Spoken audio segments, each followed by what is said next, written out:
Plane crash દુર્ઘટનામાં અવસાન થયા બાદ પૂર્વ મુખ્યમંત્રી વિજય રૂપાણીની હવે માત્ર યાદો રહી ગઈ છે.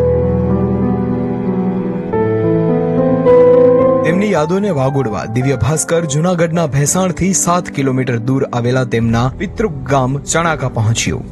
આ ગામ સાથે તેમની અનેક યાદો જોડાયેલી છે. દર વર્ષે કુળદેવીના દર્શન માટે તેઓ અહીં આવતા.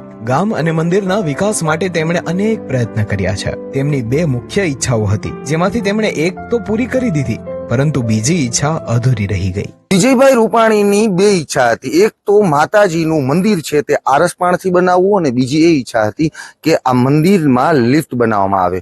જે દ્રશ્યો જોઈ રહ્યા છો, આ અહીં મંદિરમાં પહોંચવા માટે 80 પગથિયા ચડવા પડે છે. ત્યારે પૂર્વ મુખ્યમંત્રી વિજયભાઈ રૂપાણીએ એક ઈચ્છા દાખવી હતી અને બાપુ સાથે વાત કરીને કહ્યું હતું કે આ જગ્યા છે ત્યાં આપણે એક લિફ્ટ બનાવીએ. વિજયભાઈએ 50 લાખના સ્વખર્ચ આખો વિડિયો જોવા માટે ડાઉનલોડ કરો દિવ્ય ભાસ્કર એપ.